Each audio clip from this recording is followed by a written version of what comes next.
Добре дојдовте на уште една нова епизода на Биди свој подкастот, нова сезона во нови простори, како што може да видите. Се надевам дека во овој амбиент ќе има малце подобра комуникација со мојот колега Ване Трајков. А зашто во овој амбиент има подобра комуникација? Па таму некако не ни одеше баш најдобро и покрај тоа што уште нема мотор, нема велосипед, ама нема пари. 2024, ова да си го посакаме пред се, бидејќи ова не е прва емисија или прв подкаст од новата сезона, да. Така и навистина си ангажирала, односно си успеала да донесеш еден доста атрактивен гостин. На моје огромно задоволство. Така ми кажат. Значи, гостин на денешниот подкаст, може да го најавам. Човекот без кој за време на пандемијата не почнуваше ниту една информативна програма, односно вестите не почнуваа без тој човек. Добро познат неврохирург во државата, но и пошироко можам да кажам, кој деновиве испиша историја со една операција Awake Brain Surgery, кој исто така несебично го дава своето знаење и искуство на многу студенти, млади специјализанти на медицинскиот факултет, тоа го имаме приметено, и човекот кој дефинитивно кај да е ќе земе струмичка лична карта. Зашто не кажи министерот за здравство поранеше, Венко Филипче, добре дојде Филипче. Благодарам. Професор доктор Венко Филипче, благодарам. Што титули ти нареди, леле, не знам, тоа... така го доживе, Да. Ти го доживе лично? Да. Добро. Се тоа што се случува и се случуваше порано, затоа морав да го најавам така. Јас да бе во најавата ќе тргнав со она нешто што е најново, зашто Венко Филипче мора да го врзуваат со COVID-19. Така. Добро, ја прво ви благодарам за поканата. Не знам како ви одела комуникацијата у стариот простор, но овде дефинитивно добро ви оди. Јас се чувствувам пријатно и сум многу благодарен што ме поканивте да разговараме. Многу пријатно се осеќам во Струмица. Многу чести се прашањата зошто е тоа така, ако можеме во овој подкаст да поразговараме и за тоа прашање, поради тоа што мислам дека е интересно. И сакав само да искоментирам на почетокот, може човек да има многу титули. Вакви такви посебно не имаме во медицината и во делот на наставата и во делот на професионалниот развој, ама мислам дека е најбитно за секој еден тоа што станува е дали е човек или не. Односно, дали има образ или не. И тоа е најголемата титула за било кога. Так. Се сложувам со тоа. Имате образ? Да, апсолутно. Чим сум дошол овде и можам да се појавам било каде, без никакво оптеретување, без никаков срам, да. И сметам дека е тоа нешто што човек го влече од најпрво од домот. Дека е резултат на едно домашно воспитување, понатаму на вградени норми, секако карактеристични за и универзални, меѓутоа и карактеристични за секое општество, вредности кои што сметам дека и се пренесуваат од генерација на генерација, но и се надградуваат секоја генерација сама по себе, и сметам дека е тоа најбитниот дел во едно општество, и тоа ја чини тежината на општеството. Државата може во историјата наназад да го менува карактерот, типот на уредување наназад со децении, со векови и така натаму. Меѓутоа тежината на општеството го прават луѓето и вредностите кои што ги носат. Мири, извини. Венко, има ли нешто променето кај те? Факт е дека со тоа што доби титула министер за здравство, некако погледите беа ствртени, па ти се случи пандемијата COVID-19, не дека претходно не те знае во телата, односно како по она професија ваша, но сега погледите се ствртија и речи си доста актуелен последните 5 години заради вашиот партиски ангажман. Си има ли променето, Венко Филипче? Од она што претходно, пред 2017 и сега? Во однос на карактерот, однесувањето, релациите кон луѓето, мислам дека воопшто не. Зошто? Поради тоа што јас и претходно работев со луѓе, пациенти, нормално, кои што имаат мака, имаат потреби и така натаму, и несебично се давав себе си. Ние работиме една ние неврохирурзите работиме една многу специфична струка. Многу често се соочуваме со патологија, болести кои што практично значат граница помеѓу живот и смрт. И тука ако не се дадеш целосно, несебично, тоа значи буквално 24 часовен мониторинг, посветена работа кон пациентите, поради тоа што има параметри кои што се пратат и може да се сменат во било која минута или секунда и може да значат промена на состојбата на пациентот и доколку не се интервенира навремено, таа состојба да се влоши, да се искомплицира и така натаму. И мислам дека таа релација која што сум ја развил кон луѓето, која што пред се го носи предзнакот на емпатија, е нешто што го имплементирам во секој сегмент од моето функционирање. А во еден друг контекст, министерската функција пак донесе многу искуство. Контакт со многу луѓе, информации тоа како функционираат многу други сектори во нашата држава. Ние сме лекарите прилично ограничени. Ние имаме еден наш микросвет во кој што сме на некој начин мастери, меѓутоа немаме многу добри широки погледи. Но мислам дека и колегата тоа сакаше да го праша и мене ме интересира. Сепак имавте огромен притисок како министер за време на пандемијата. И дали тука нешто се промени кај вас во начинот на однесување или функционирање? Факт е дека бевте секојдневно на телевизијата и работевте. Јас не знам дали имате период министер кој што е презема целата одговорност во државата. Одговорност и како тоа се одрази на вас како карактер, како личност? Се промени ли нешто после пандемијата кај вас? Не. Претпоставам дека тогаш и немавте многу време за дружење и тако и беше времето, но имавте постојано притисок. Мислам дека и дома не се одеше. Веројатно прашањето е дали се променува нешто и среднорочно или долгорочно кај човекот. Меѓутоа, повторно ја кажам, сметам дека не. Зашто? Поради тоа што и тој целосен менеджмент кој што го правевме заедно со моите колеги на кризата, се одвиваше гледано низ призма на нашиот пристап во медицината. Затоа што сепак беше тоа работа со пациенти. Повторно од еден друг аспект, тоа што сметам дека е една од лекциите научени за време на ковид кризата, нешто што сметам дека треба да се имплементира и понатаму и во било кој сектор, а го споменавте претходно честите настапи во јавноста и така натаму. Тоа е навременото информирање и комуникација со јавноста, што мислам е од клучно значење.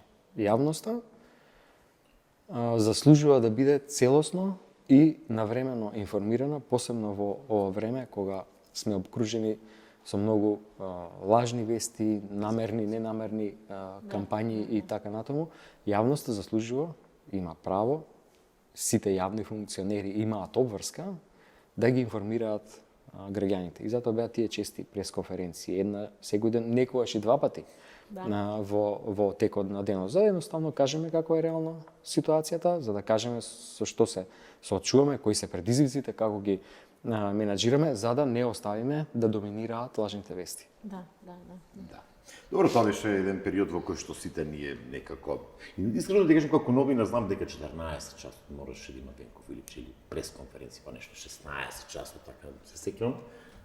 Пред 4 години знам дека постојано. Да, па сите чекавме уклучени вестите. Кивали и ви истекува Филипче.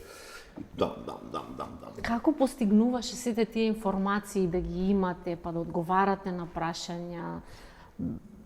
Како се постигнува? А во исто време бевте и доктор во клиника, така? Извршувавте и операции и се тоа што е необходно. Добро, во тој период баш и не. Не. Тоа го правеа моите колеги на клиниката. Јас и останатите директори на клиниките кај што се третираа пациентите со ковид бевме целосно посветени во тој дел. Тоа беа клиниките во Скопје, другите болници во Скопје, сите болници ширум државата, над 30 институции кои што чија што работа ја координиравме и за трансфер на пациенти и така натаму, и тоа бараше 24 часовна работа, споделување на информации, обезбедување сместување на пациенти, трансфер на покомплексните од едно место на друго. И една многу интересна работа, што тогаш за прв пат со која што јас се соочив, а тоа е што сватив каква е новинарската струка и какви се новинарите како луѓе. И какви се? Прво, Јас не можам да се кажам дека сум новинарка, но еве кажемо на колегата. Од таа страна какви сме новинари? мислам дека и тогаш за прв пат тоа така го исперцепирав и сите тие иницијални перцепции ми се потврдија. Па во честата комуникација и со новинарите, можам да кажам дека е една од најинтересните струки, дека се едни од најљубопитните луѓе. А тоа да. И имаат еден страшен сенс за логично расудување, заклучување и мислам дека повторно ќе се вратам на лекциите научени од ковидот, уште една, дека се едноставно најдобрите партнери на било кој носител на јавна функција. Зошто? Поради тоа што тие се тие кои што ги имаат информациите од теренот, преку своите прашања ги сервираат и практично ја завршуваат огромен дел од работата. Се согласам. И само ако така се свати, тоа заедно може да биде еден одличен функционален систем. Добро, некако... Убаво ти дојде вака, Николку сериозно го почнавме. Мене ме интересира во таа ковид Добро, криза. сериозна е темата. Сериозно беше темата. Но мене ме интересира Венко Филипче во COVID-19. Имаше ли време за доручек, за ручек? Телефонот постојано ли му беше на полнач, бидејќи претпоставам дека повици, координации. Како функционираше Филипче тогаш? Добро, имав 2 телефони, кои што цело време беа на батерија, приклучени, да се полнат, за да нема ситуација да има некојаш low battery. Понатаму тоа сето беше за време на состаноците, кабинети, ни сите таму заедно на брзина. Ќе јадеме, координираме, работиме и така натаму. Значи немаше време за други работи, други активности. Дури и во време на локдауните, кога ништо не се движеше, јас се сеќавам тогаш, Скопје беше град каков што јас не го памтам. Или можеби потсеќаше на едно време од раното детство мое, кога немаше толкава фреквенција на движење. Почна да расте трева по тротоарите и на паркинзите. Да. Беше тивко и мирно, како никогаш до тога. А сепак во здравствениот систем се работеше најинтензивно од било кога наназад во историјата. Што значи дека тој систем функционираше единствено тој функционираше. Целосно, координирано, со сите колеги вклучени во тој, без прекин. И тоа само така може да биде. Ама сепак ти си бил горе, ти беше горе, ти ќе мораш и во 22 часот и 23 да се јавиш, да прашаш, да искоординираш, да се изменаџира си одредена ситуација. Предпоставам. Тоа ми беше прашањето, како во тие часови, едноставно, спиеш ли бе дека Филипче? Добро, повторно ќе се вратам назад на мојата работа во неурохирургијата. Ние и на дежурствата малку спиеме. Пошто нашата работа е така, окей, има дежурства кои што се мирни, сега кажам како реално се случува. Меѓутоа има дежурства во кои што не може да се седне, само доаѓаат пациенти од некаде. Ургентниот центар е полн, интензивната нега е полна, има пациенти кои што се за операција и тука едноставно има дежурства на кои што тимот не ни јаде, не ни помислува дека е гладен од силниот притисок. И друго што се извинувам што прекинувам. Друго, јас како гледач го имам приметено, во ниту еден момент министерот не го видовме да се изненервира, да изреагира. Имаш одредени моменти на лажни информации, се сеќавам, знаеше малку вака. Јас имам перцепција дека е сталожен, смирен, одговараше на сите прашања. Како го постигнува тоа? Има некоја тајна? Медитирате? На вечер, сабајле, нешто се случува? Добро, јас Во тоа време и дали во тоа Па време за тоа трпение да го имаш. во тоа време веројатно трпението произлегуваше од тоа што целосно сериозно и без никаква дилема дека има некаква задна намера ги примав прашањата од граѓаните кои што доаѓаа преку новинарите. Едноставно сметав дека луѓето имаат мака, има страв од нешто неизвестно, што е тоа што ќе биде, како ќе биде, никој ништо не знае и сега тоа мора трпеливо да се изменаџира.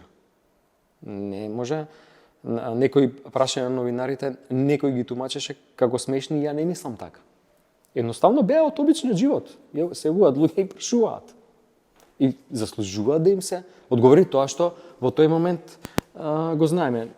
И пак ќе се вратам назад, гледано низ призма на неврохирургијата, ние имаме операции кои што траат со часови и најделикатните моменти од операцијата доаѓаат на крајот на интервенцијата, кога ние сме најуморни. Да.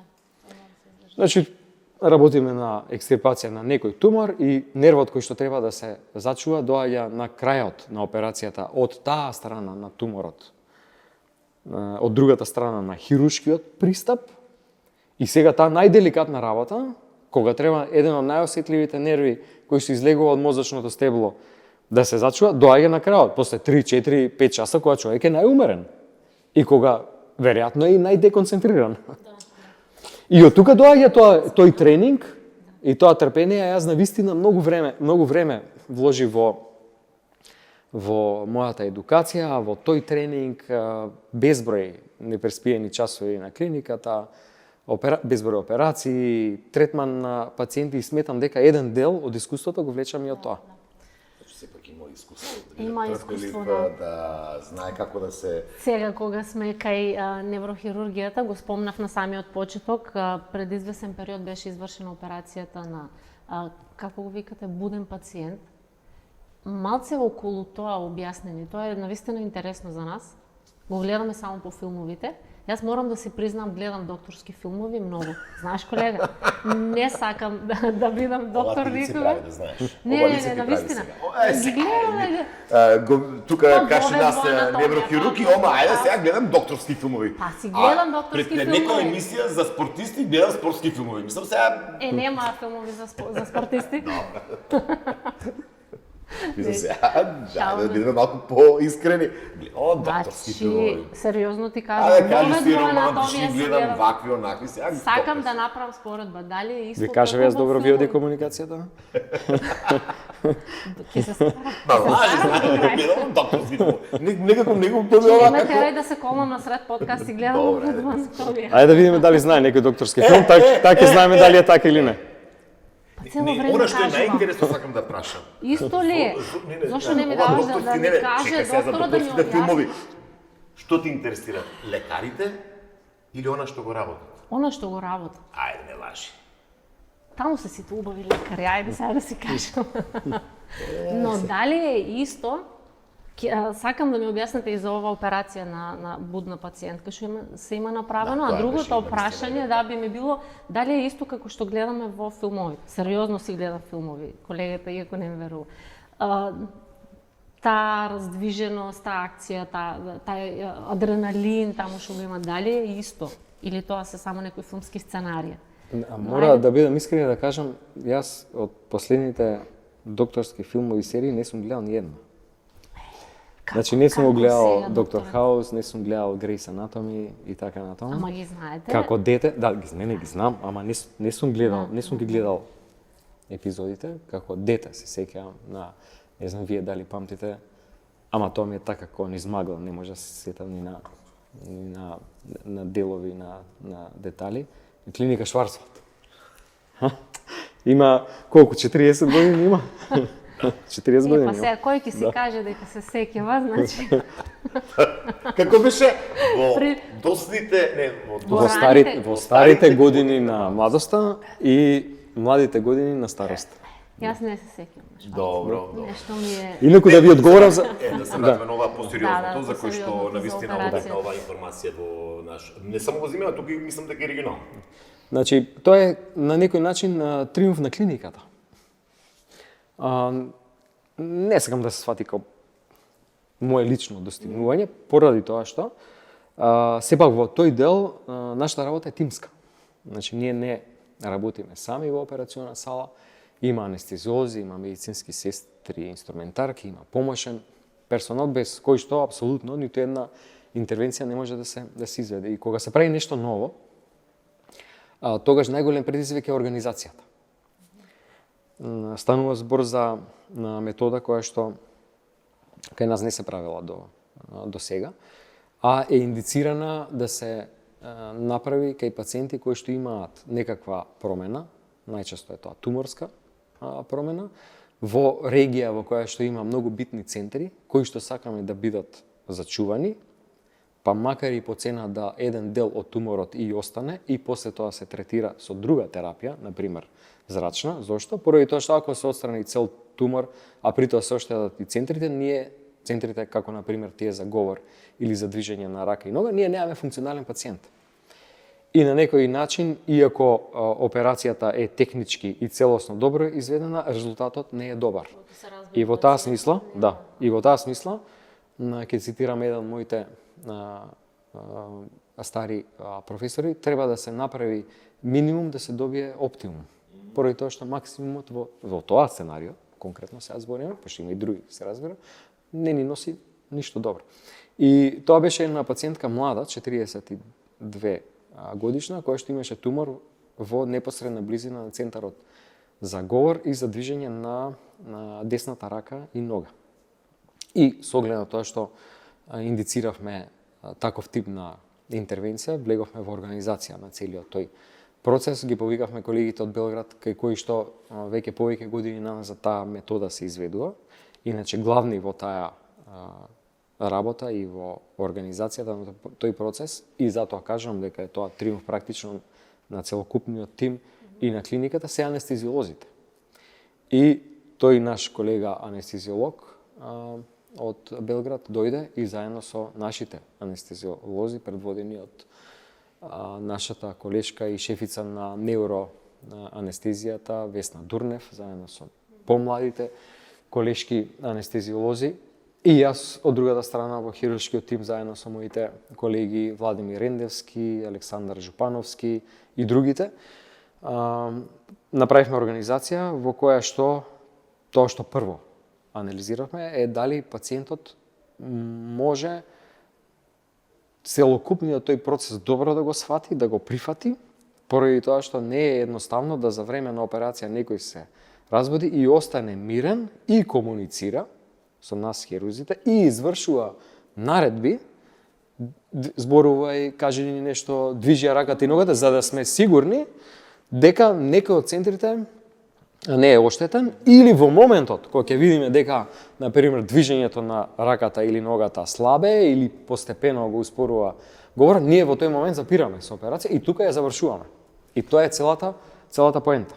Тоа ми е интересен момент, како сега таа е будна, свесна е? Таа пациентка на почетокот, таа пациентка на почетокот на операцијата спие и е во општа анестезија како и сите други пациенти. И после кога ние доаѓаме во тие делови кои што се осетливи, кои што знаеме дека се наоѓаат тие центри, анестезиолозите пациентката ја будат и започнува комуникацијата со неа.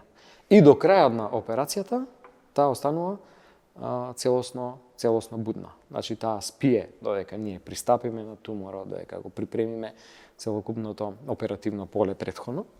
И после будењето започнуваме да зборуваме и даваме некои насоки, кои што она како моторни наредби или вербални треба да ги изврши, за да ние сме сигурни дека центрите се целосно интактни и дека ние работиме само во делот каде што е туморот, не се инфилтрирани тие битни центри кои што може да се оштетат и на крај имаме одличен резултат. Најбитната работа, и тоа почнав да го кажам, е што пациентката тоа го разбра уште за време на првиот разговор. Вика, да, окей, јасно ми е што ми кажувате, јас сум спремна тоа да го направам. После тоа имавме уште 3-4 сеанси на разговор кои што сето тоа го повторувавме. Па и објаснувавме, ти ќе бидеш будна од тој момент, тоа треба да направиш, ние за време на тој разговор правиме тоа и тоа, ако приметиме таква и таква разлика и укажавме на тоа што треба да биде сигнал кај незе дека треба да ни укаже и така натаму. Така да она целосно го свати и беше една од клучните карики во целиот тој систем, значи соработката на пациентот. Значи, пациентот прво согласност, а потоа и претпоставувам здравствена состојба или не знам што треба, што е битно за да се реализира успешно. Да биде сосем свесен пациентот или сосема свесна пациентката за тоа што треба да го направи, да не ја фати страв или паника. Замисли на сред операција, поради да тоа фати што паника. Функција на лекарите, предпоставам за да знаат дали функционираат одредени виделни функции, предпоставам дека нели се оваа комуникација со пациентката и вие знаете, добивате одредена Токму така. Ама пациентката е таа која што треба во најмала рака. Тоа што минимум треба да направи, да е свесна дека треба да направи, да не ја фати паника. Венко, ова беше навистина успех на и јас би И само да се извинувам, само уште една работа за да го затворам ова прашање. Мислам дека е многу битно. Ние такви пациенти до сега праќавме устранство. Што значи дека од сега, од кога веќе го воспоставивме тој систем, сега тие пациенти ќе се лекуваат кај нас. Прво има заштеда на фондот. Тие средства може да се искористат да се надгради некаква опрема, да се прати некој друг наш колега на едукација и така натаму. И во тој контекст сега спремаме и дозволите да најавам, ако може, уште една интервенција која што не се изведува кај нас, за кое што исто така и до сега пациентите се праќаат на лекување во странство, а тоа е лекување на Паркинсоновата болест со хируршка метода, вградување на специјална електрода во мозокот, која што е поврзана со батерија подкожна, како за пейсмейкер, срцев, тука во делот на градниот мускул, и со која што електрода се стимулираат центри кои што го запираат во истиот момент на активација тресењето на рацете, нозете, главата кај пациентите кои што имаат Паркинсонова болест и со тоа значајно се подобрува квалитетот на нивниот живот. Треба да стигне на нова опрема, овие недели следни на клиниката и материјалите во соработка со докторите од клиниката за неврологија, предводени од доктор Бојан Бошковски, се регрутираат пациенти кои што се кандидати за таква метода и тоа е нешто што ќе биде следна новина на клиниката.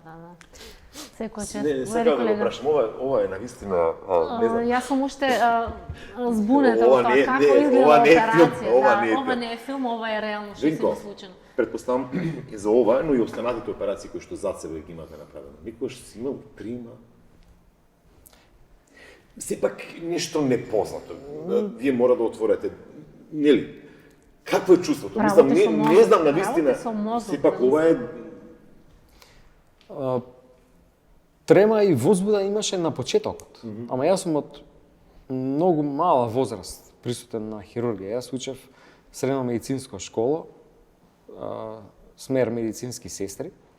Ова никој пат не го разбрав. Па затоа што е дел од целокупниот процес и на лекување. Што не биде медицински техничар? А сестри техничари беше смерот.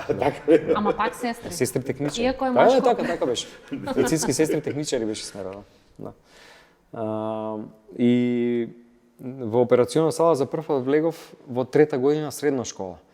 Тоа беше 93-та година со инструкторките по хирургија и се сеќавам првиот влез во сала беше во салата на неврохирургија. На неврохирургија. Да. И таму беше еден од тогашните професори, директор на клиниката, сега починат, и тој почна да ни објаснува што е и мене ми останата таа слика. Како тој работеше еден абсцес на мозокот. После тоа и за време на праксата и во сите други операциони сали, па за време на студентските денови, исто така, во делот на васкуларната хирургија и во делот на неврохирургијата, работа со професорите правевме стручни трудови, анализи.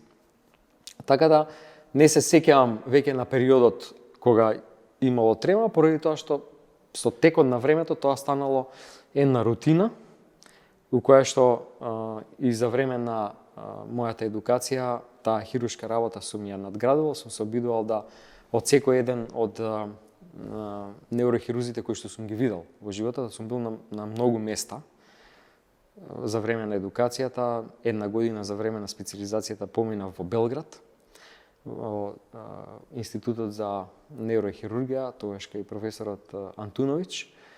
Белградскиот центар имаше, за разлика од нас кои што имаме околу 1000 операции годишно, во Белград се изведува и се уште се изведуваат таму во тој институт, во клинички центар, околу 4500 операции годишно.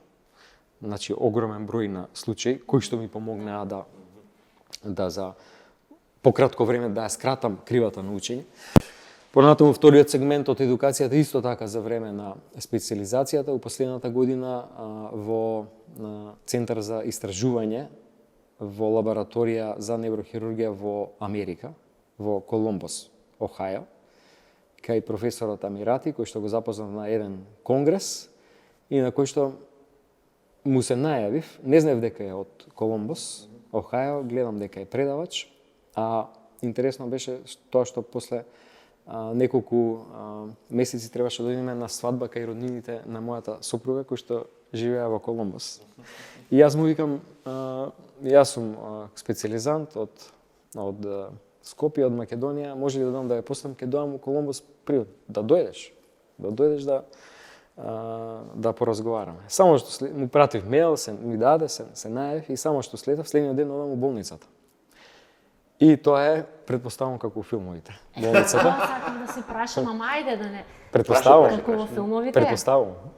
Клиники таму, доктори, како се одвива работа. И ме пречека Марио. И прво ме прошета сад време.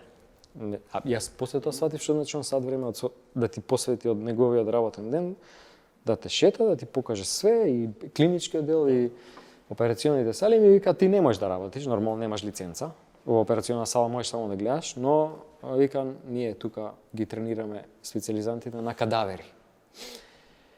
И се симнавме у лабораторијата, која што е опремена како операционна сала идентично, со микроскоп, со сите сетови на инструменти, и отвори еден голем фриждер и таму имаше 20 кадаверични глави и уште 5 торза на кои што ние ги тренираме сите пристапи. Тоа од вештачки или од...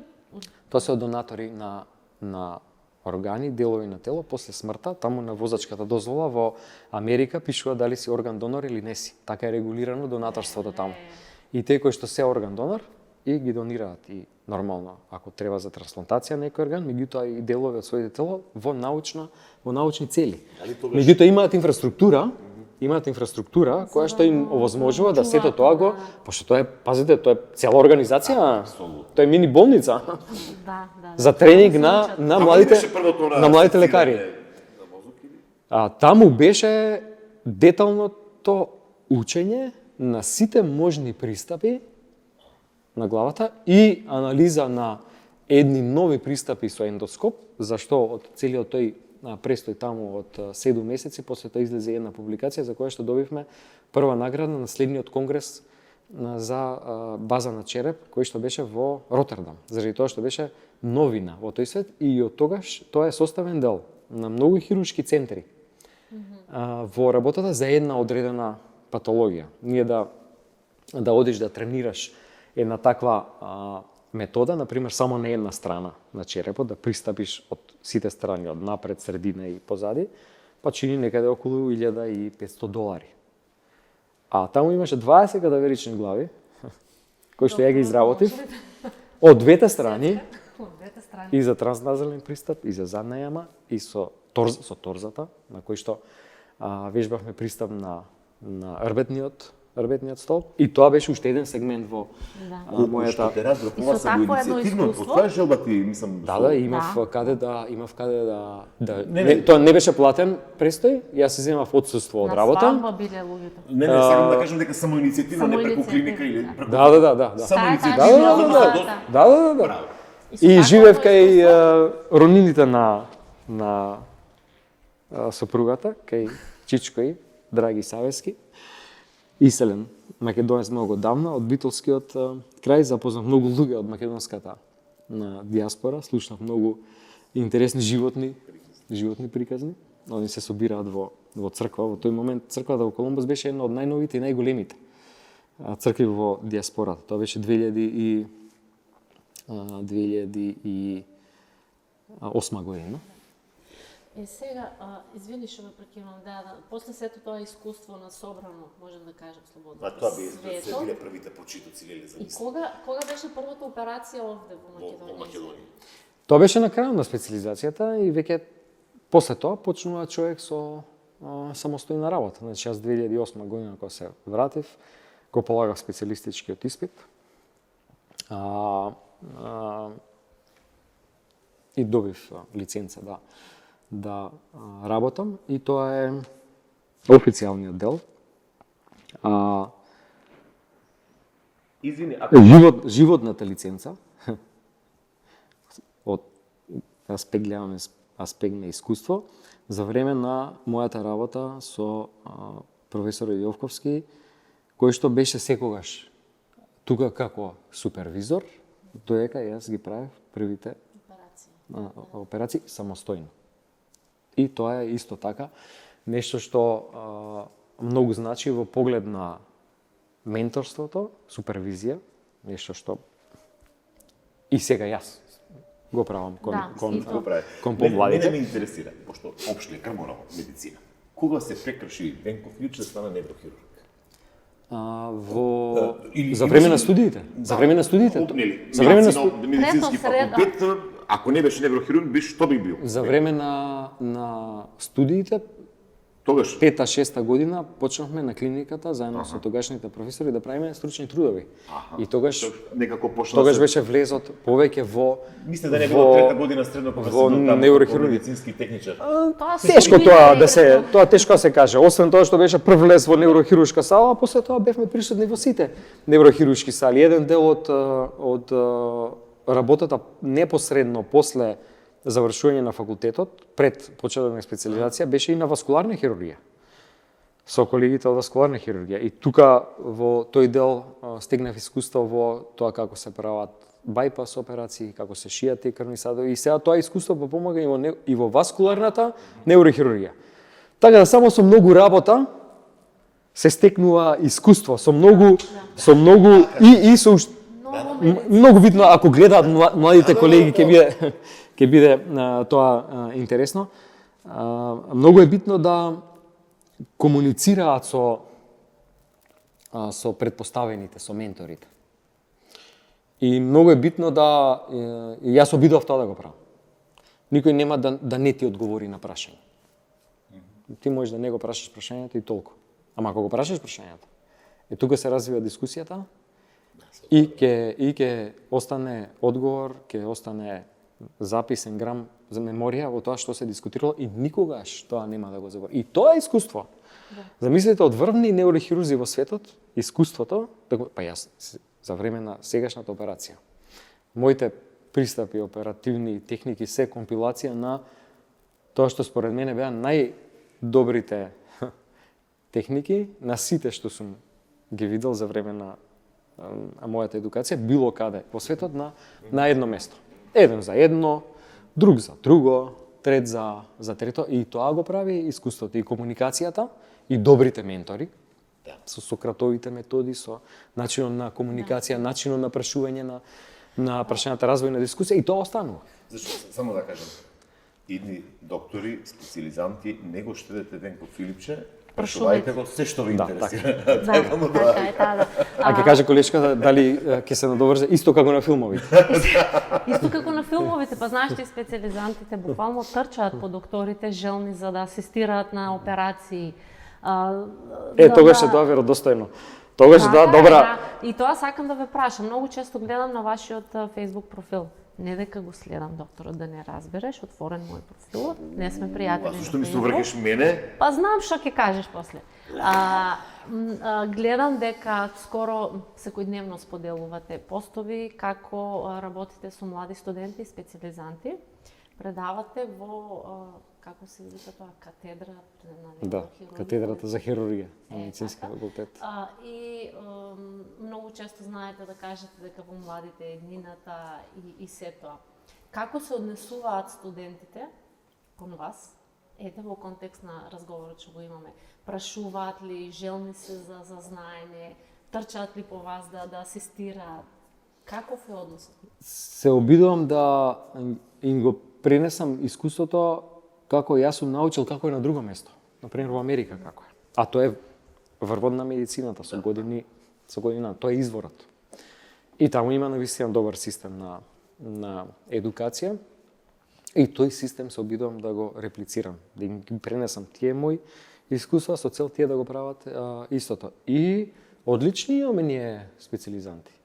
Одлични, заинтересирани, чести дежурства, престој на клиниката, пратење на пациентите, комуникација помеѓу нив во слободно време и дружба, затоа што е многу битно да има таков еден тимски дух на секоја клиника, и тоа ја прави успешна работата. Понатаму во делот на едукацијата организирав во неколку наврати престој во други центри за тие кои што сакаат. Една колешка веќе отиде во Белград на прелиминарни разговори и сега таму се спрема да остане 3 или 6 месеци пред да го полага овој специјалистичкиот испит, се со цел да стекне што повеќе искуство и исто така преку фондацијата ЗАЕФ, едно општество за сите, иницииравме една активност со која што на 5 специјализанти од различни области, не само од хируршки, интернистички, гинекологија и така натаму, им се плати курс во еден многу специфичен центар во Страсбур во Франција, каде што постои центар за експериментална хирургија, каде на животни се тренира многу специфични методи, а дел од тие методи кај нас не се изведуваат, што значи младите уште за време на својата едукација да се тренираат во нешто што после како додатна вредност ќе го осетат како бенефит пациентите. Си имаш ли покајано некогаш што си неврохирург? Ова е многу, докторе, професоре, како да кажа, ова учење, вложување максимално, посветеност. Не. Па така како што слушам, се прашувам дали Венко Филипче некогаш има слободно време да се посвети сами на себе, на семејството, да прошета. Ја не сум се прибирал дома порано. Јас сум дежурал од понеделник до четврток. Ај, тоа... Таму сум бил. Некојаш ми паѓаше жал што не можам повеќе време со детето да поминувам. Ама добро го гледам дека израснал во добро момче, воспитано и тоа ме смирува. Инаку тоа е единствената мисла, инаку не, апсолутно не. И уште едно нешто што мислам, успех можеш да во било што да постигнеш само со таков пристап. Да. Само со работна навика се согласувам и со упорна работа, чесен пристап, чиста мисла, така се постигнува успех во сите други сфери и струки. Еве каква е например новинарската не можам да споредам со медицинската. Да, ама работната навика, престојна значи како посветената работа. Се согласувам со тоа, но од вас, од вашите раце пак зависи нечи живот, од мојот. Добро, ама од вас зависи навремената и точна информација. Апсолутно. Ама тоа важи за секоја струка важи. Во политиката тоа го видов кај нашиот другар Зоран Заев.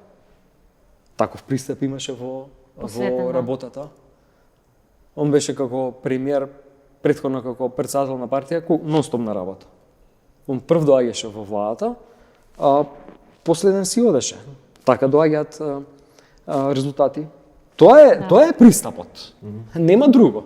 Да. Нема друго. Или го сакаш тоа што и го работиш како што треба, и се надградуваш, и така резултатите си доаѓаат, се е друга импровизација. Да не се лажеме. Апсолутно. Да не се лажеме. Имам едно, колега, Мене ми мора- беше зборот, бидејќи сепак ова е ваша специфичност, сепак некој на некој, боже мили, треба да отвориш мозок. Мислам, тоа не беше зборот. Ќе ти чепка во мозокот, кај сака, таму нервите ќе ти ги Излегуваш стави. од клиника и мораш мели, се движиш, така те среќаваат на пациенти на улица, разговараш или немаш пак време за нив, отпосле. Не, имам, апсолутно. Те сите го И имаат. се сеќаваш на овие факти, мислам, извини се, на пациентите. На прва не, ама ако ја видам отпусната листа, се сеќавам на секоја Секој не една операција како ми била. Го памтам оперативното поле. Ми треба малце, ќе го видам пациентот, не може да се сетам. Среќаваме сме, сум бил кај тебе на оперативна запад. Да. И ти Мене, да бидам искрен, мене убаво ми доаѓа. Зашто до сега не сум имал ни една, ама буквално ни еднаш лоши искуства. Таква комуникација со луѓе на улица, никогаш.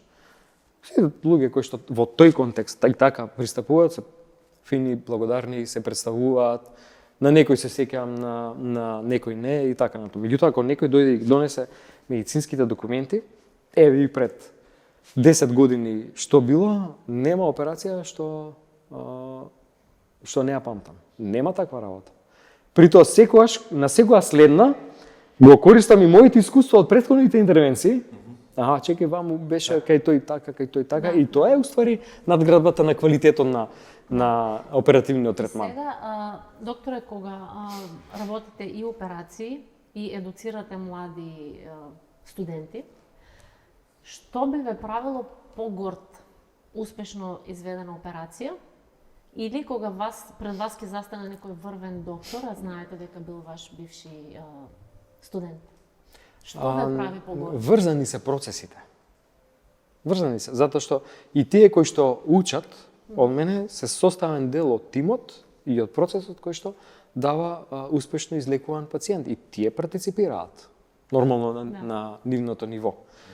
Така да тие две работи некако одат заедно. И секако дека во моментот кога пациент среќен, задоволен, без никаков проблем си оди од болница е едно навистина убаво чувство, убав момент. Тоа е еден момент на лична сатисфакција, тешко можам да го опишам. И исто кога ќе формализира некој дел од образованието, помладите колеги ќе полагаат еден колоквиум, па друг, па ќе полагаат испитот и така специјалистички и така натаму. Исто така една форма на сатисфакција. Меѓутоа врзани се тие два процеси. Само да ти кажем, Мери, дека имам информација, тоа е една личност што познавам, бил кај под негови раце, контактабилен е и после операцијата, односно, сакам да кажем дека... Го имав и тоа прашање, дали крева на телефон. Имав и такво прашање. Сакам да ти кажем дека и од после некој пациент кога му се јавувале, дигал телефон, разговарале, се понудувал за помош, што се да кажем. Цело време звони телефонот и не ми е мака. Не ми е мака, не знам зашто. Не ти досадува некогаш да кажеш, сега ќе го исклучам телефонот, саат време. Не. Па добро, Има еден момент. И луѓето бараат секакви услуги, не само у мојата струка специјалност. Не, се за се ише што и не ми е проблем. Докторе, глава ме боли, ќе ти се јава? Кај колегите други. Да, апсолутно. Има многу прашања, меѓутоа, ајде, малце за мозокот, нешто тоа таму за мозокот, сепак е доктор за мозок, немој да се смееш, навистина ме интересира. Па не можам да разберам, вели вака, за мозокот. Зошто мажите реагираат поимпулсивно од жените? И другото прашање, чекај, не можам да го разберам ова прашање. И жените... Зошто мажите реагираат поимпулсивно од жените? Хајде, море. Сигурно имате нешто во вашите мозоци што го предизвикува тоа.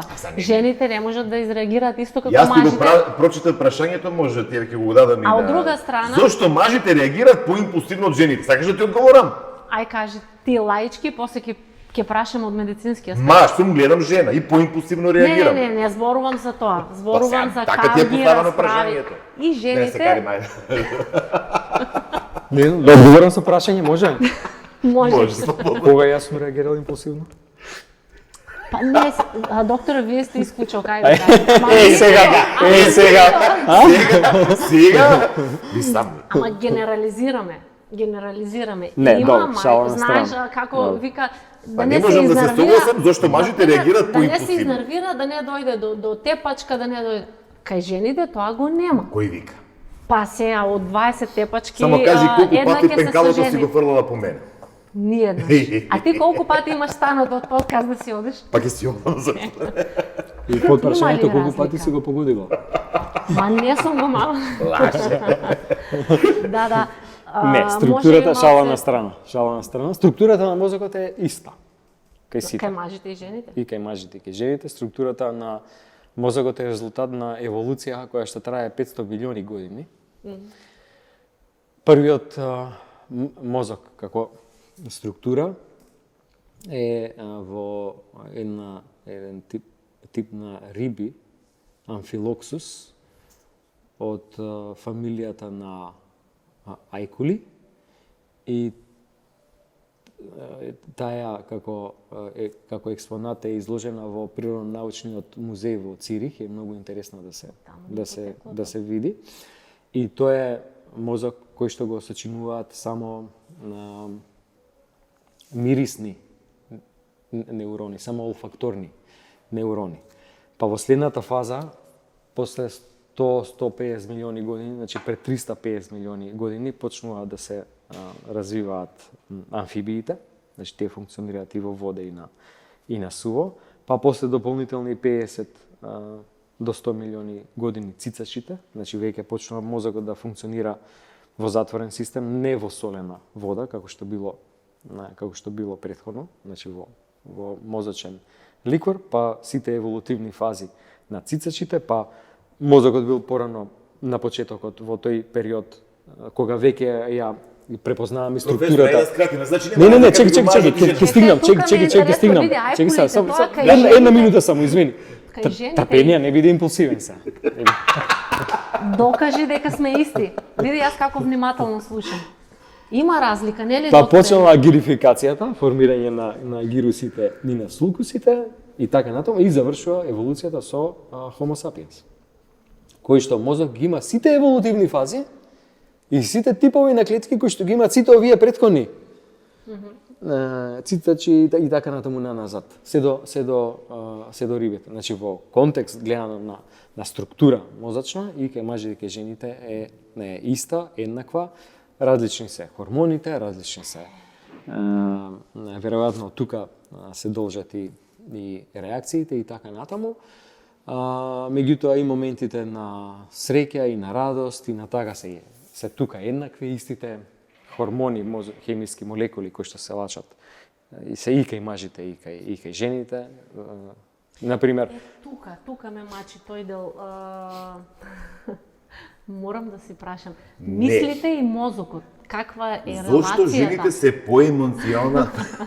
Леле, запна па тоа Па прашам. не можам да. Зошто констатираш? Мене ме интересира. Си прашувам, кажа докторот уште на самиот почеток, нема, ајде да кажем, глупо прашање. Мораме се да си прашаме за да се добиеме одговор. Добро прашање. Не е ли?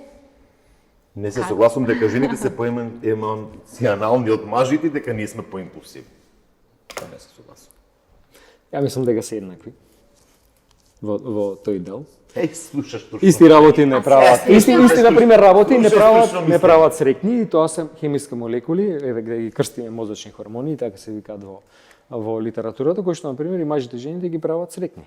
И тоа се и серотонин, тоа е допамин, тоа се ендорфини и мозокот кога ги лачи, ние осеќаме чувство на задоволство, допаминот во некои ситуации кои што акти кои што ни ствараат на задоволство, среќа, исполнетост, серотонинот кој што е врзан со исхраната, на пример триптофан кој што го има во млечни продукти, во житарици, во некои типови на месо ствара серотонин и тоа дава чувство на задоволство, исполнетост, добар сон.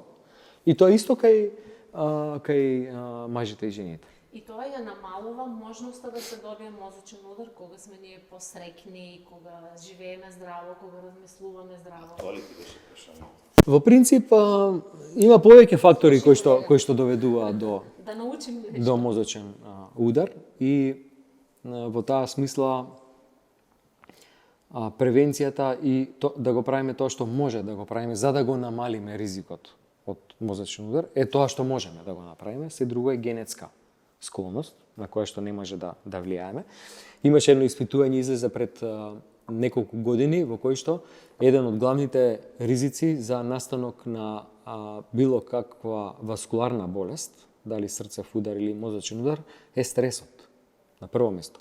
Понатаму, на второ, трето и четврто и така натаму, шекерот, односно диабет, па пушењето, па генетската склоност, па претходната болест на крвните садови, наслагите и така натаму. При тоа, стресот е поголем ризик фактор за таква болест од следните 4-5 заедно. Зошто? Шекерна болест ќе земеш инсулин и ќе го регулираш за притисок. На исто така генетика имаш или немаш од мајката, таткото. Ќе пушиш 10-20, не можеш 100 години да пушиш, така? Ама стрес можеш да имаш секој ден во неограничени количини. Како ние ќе го менаџираме тој стрес е само до нас. Значи тоа на што може најмногу да влијаеме, дали со физичка активност, дали со соодветна исхрана, е тоа што може да направиме да си помогнеме. Затоа што Да не ме стресира, тоа сакаш да ги кажеш, нели? Да не ме стресира. Што мислиш, докторе, кој повеќе стресира, јас, него или он мене? Не знам, тука мене ми е многу релаксирана ситуацијата. Не знам стресот од кај ви е. Не знам, значи повеќе те молам да не што ќе побарам слободно. Точек, мотор. Еј, Има Се некој кој се што те вози прави мотор среќен. овде, да. се што ме прави се што среќен, ме не прави смеш, среќен. Знаеш како одеш, Слушај, кај да слушам. одеме на доктор, помалце стрес, ово, она, и се некако е поврзано со стресот. Како да немаме стрес ние? Еве, спомна и медиуми и се лошите вести. И тоа ми беше интересно, прочитав некаде, докторе, дека сите тие лоши информации кои ги примаме, некако мозокот ни реагира. Знаеш, кога скроламе на телефоните, обавезно застануваме на некоја, не знам, собраќајка, лоша вест, тоа не привлекува прво. Што е тоа? Зошто прво тие информации сакаме ние да ги прочитаме, да ги видиме? Добро, веројатно и начинот како се презентирани и нормално заради тоа што е тоа страх нешто да не ни се случи и нас. Да. Или любопитство би рекол. Тоа понатаму повлекува исто така физиолошки механизми во организмот со хормонални ослободувања со кортизол, инсулин, шекер и така натаму и не прави возбудени, вознемирени. И тоа исто така е нешто што треба да се менаџира у контекст на што претходно го зборев. Новинари, пишувајте убави текстови, гледај што се случува. Не правите стрес. Апсолутно не правиме стрес, зависи Не што правите сакаш да стрес. прочиташ. Да, Убави информации да споделуваме. Не правиме стресови. Малце приватно да си поразговараме со малку докторот. спомна нешто мотори, вамо таму. Страствен е Филипче по мотори? Па како студент возев многу малку, не многу. Некои мали моторчиња. Понатаму целата таа дружба околу моторите ми е пренесен на некој начин Зоран Заев. И ми помогна дури да го усавршам возењето на моторот и сега имаме многу убави дружби. Заедно со уште 6 други другари, кои што имаме мотоклуб, кој се вика Infinity. И организираме дружби, возења за време на кои цело време комуницираме и разговараме преку Bluetooth системите у кацигите.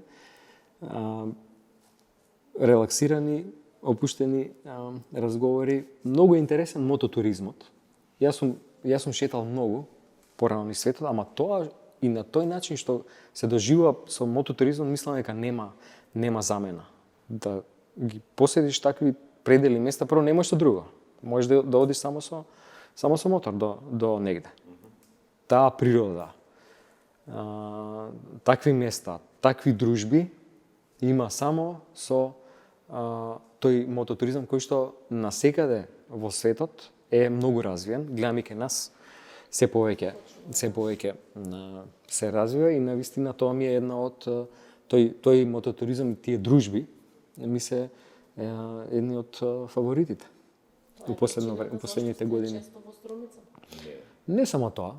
Струмица, мислам дека има една своја специфика струмичкиот регион. Например, мислам дека се многу се меки и пристапни се луѓето.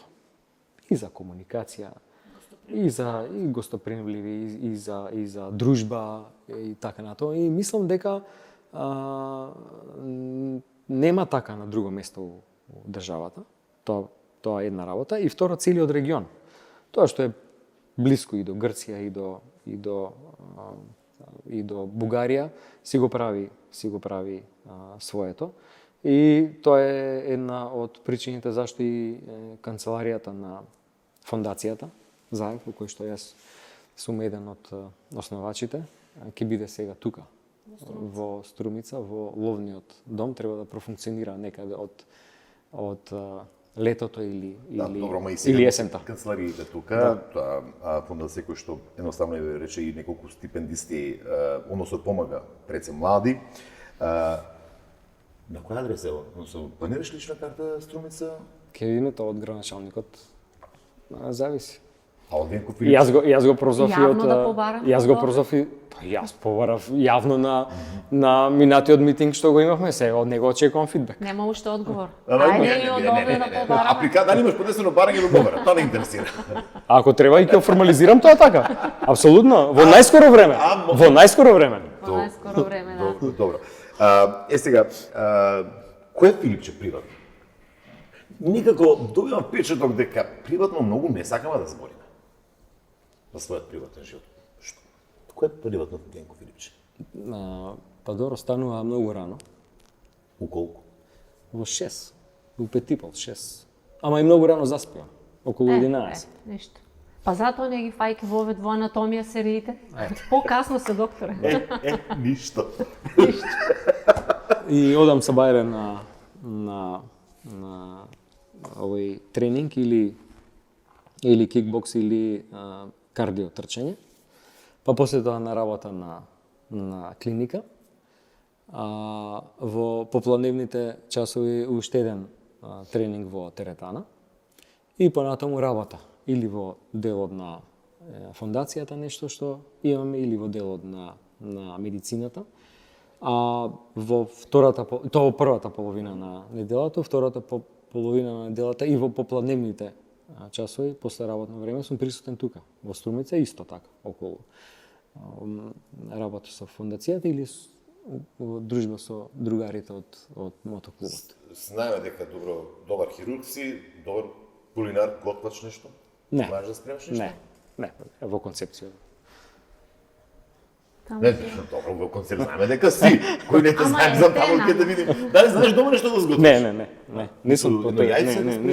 Не. Ниту едно варење? Не. А умилено јадење? Не.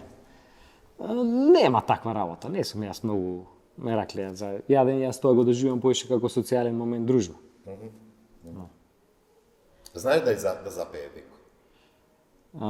Знам да запеам, ама и добро пеам, ама гласот не ми е баш како што треба. Во добро друштво. Во добро друштво. Што е Во добро друштво. Македонски и српски и хрватски песни. Слушате ли музика за време на операцијата? Да. Да. Најчесто радио оди во позадина. Оди или Антена 5 или оди... Зошто го прават тоа докторите? Тоа е на филмовите. Па зашто? Мислам дека Не ве деконцентрира тоа? Не. Оди во позадина. Позадина го слушаме, ги елиминира другите звуци од околината, во смисла дека има некакво смирувачко или вакво такво дејство, мислам дека не. Повеќе така за атмосферата да биде попријатна. Сега зборувавме дека не сум го видела ниту нервозен, ниту избурлив. Ајде да прашаме дали може нешто да го изнервира? Па не знам, ја мислам дека не. Мани? Мислам дека немаше. Не, некоја мана да имаш тоа, дека си некој тврдоглав, некој, не знам. Не. Не. Немаш ништо, а? Не. Ако тврдоглав? Не. Расположен, Не, апсолутно. комуникативен, тоа веќе го знаеме. Машал. Нема зашо да се закачи. Сакам да прашам, 2017 некако одекна името на Венко Филипче во политиката, во СДСМ. Дали би се вратил повторно во политиката? Иако мислам си во Социјалдемократскиот сојуз. Мене ме интересира дали би се напатил повторно да бидеш министер, пратеник. Сакам две работи да кажам во контекст на тоа. Прво дека би се нафатил поради тоа што сметам дека се уште има огромен временски период и многу крупни работи кои што треба да се прават за државата. И сметам дека тие политики што Зоран Заев ги постави во смисла на решавање на крупни проблеми.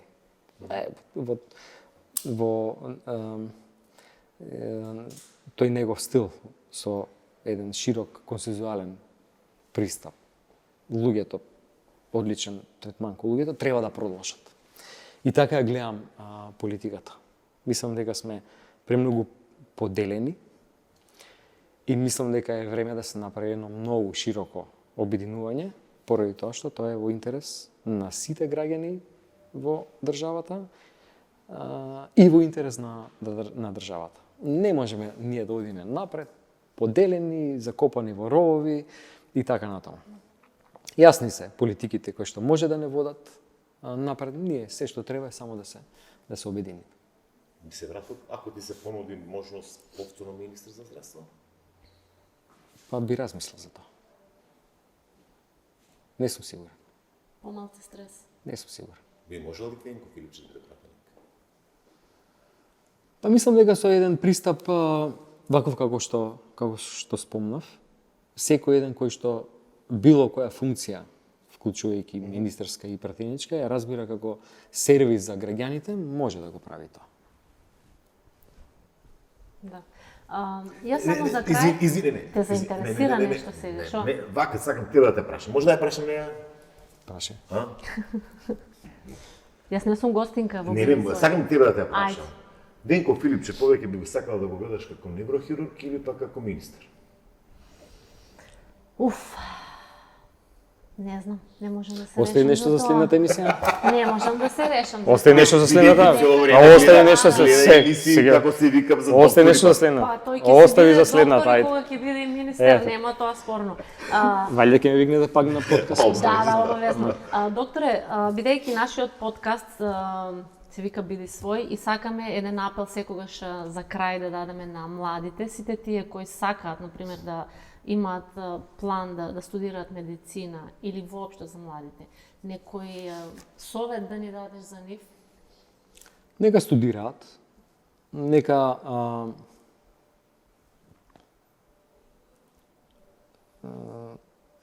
во два дела. Во едниот дел нека учат и нека читаат. Нонстоп, нека ги прошируваат знаењата. Кога тогаш во некој момент од животот било која информација, знаење ќе им дојде добро дојдено, ќе им се најде. Колку повеќе читаат, колку повеќе различни литератури, колку повеќе сегменти, толку повеќе стануваат спремни да се соочат со било кои предизвици во животот и се обогатува и духот, и речникот, и така натаму. Нека се почитуваат вредностите. Така ќе се грижими за нашето општество, нека комуницираат во другиот дел со што повеќе луѓе, нека градат мрежи на комуникација, на другарства, на пријателства, сето тоа помага. И едноставно секој еден нека биде добро дете. И да даде свој влог и во заедницата, но и за самиот себе, бидејќи она што го слушна во разговорот дека мора да биде континуирано да се посвети на работата, за да имаме успеси. Така. А со тоа ставаме сите печат во заедницата, прво и по потоа и во општеството. Така, се Добро согласам. кажа, Значи, како ти легна тоа. Докторе, јас ти благодарам. Благодарам на Навистина ми поканата уште беше еднаш. задоволство да разговарам со вас. Имам уште многу прашања, но Рековме на следната емисија. Следна емисија ќе направиме. Колега? Имала задоволство. Тоа сакам да го потенцирам. Доктор, професоре, министре, бивши поранешни, ти благодарам што беше Благодарам на подкаст поканата. на Биди свој. еднаш. Се надам дека го доближивме Венко Филипче до јавноста, онаков како што му го мина неговото. Благодарам. И се надам дека следниот подкаст со него ќе биде со лична карта од Струмица. Да, првото тоа ќе го прашаме. Ке говорам струмички. Ќе говори. Знае струмички. Ова ме изради. Благодарам се што имаш, Филипче, што беше. Благодарам. Ви благодарам на вас, сите кои не гледате и не слушате, пратете на социјалните мрежи на Facebook, на Instagram, на TikTok, се гледаме наредната епизода. Поздрав!